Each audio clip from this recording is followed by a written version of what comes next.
ఈరోజు నీ ఇంట్లో నీ తల్లిదండ్రులు నిన్నేమంటున్నారు? ఏమంటున్నారు? ఎందుకు అన్నానరా వీడిని, ఎందుకు అన్నానరా బాబు వీడిని, తల్ల కొట్టుకుంటున్నారు ఈ దినంలో పిల్లారా. కడుపు కోత మిగులుతున్న తల్లిదండ్రులకి ఈ మాటలు ఆలకించండి.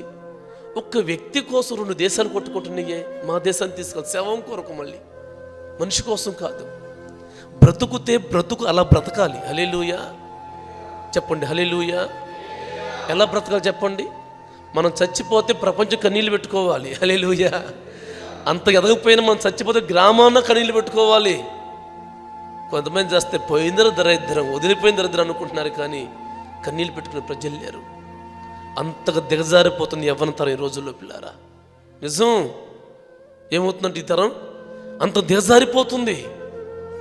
కన్నవారికి సుఖం లేదు, రక్త సంబంధులకు సుఖం లేదు, ఇరుగు పొరుగురు సుఖం లేకుండా చేస్తున్నారు. ఈరోజు నెమ్మది లేకుండా చేస్తున్నారు యవ్వన తరం.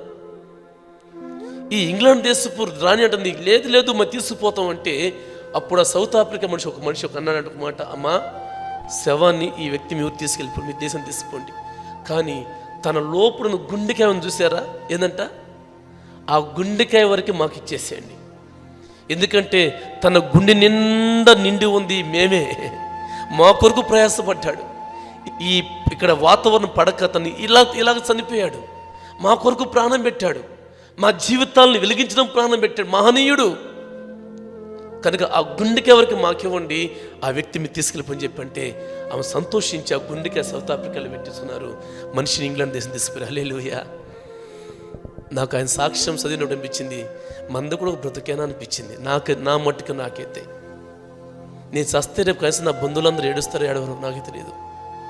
ఇటు నీచుడ్రా, ఇటు సుప్పనాథుడ్రా, ఇటు గర్విష్ఠరా, ఇటు అహంకారురా, ఇటు మనుషులను ప్రేమించిన స్వార్థపరుడురా అనుకుంటారేమో కొంతమంది, తెలియదు నాకు, నన్ను బట్టి అయితే. కానీ పిల్లరా చూడండి, 2 దేశంలో ఒక వ్యక్తిని పంచుకున్నారండి. ఎంత గొప్ప భాగ్యం పిల్లారా. మనం చనిపోతే మన శత్రువు కూడా నీళ్ళు పెట్టుకోవాలి. ఎవరంట? మనం చచ్చిపోతే మన శత్రువు కూడా కన్నీళ్ళు పెట్టుకోవాలి. మంచి వ్యక్తిని కోల్పోయారని. ఎందుకు ఈ మాట జ్ఞాపకం చేస్తుందంటే, బ్రతుకుతే అలా బ్రతకాలి. యవనస్తులు తెలుసుకుంటే చేయలేదంటే ఏమీ లేదండి. హల్లెలూయా.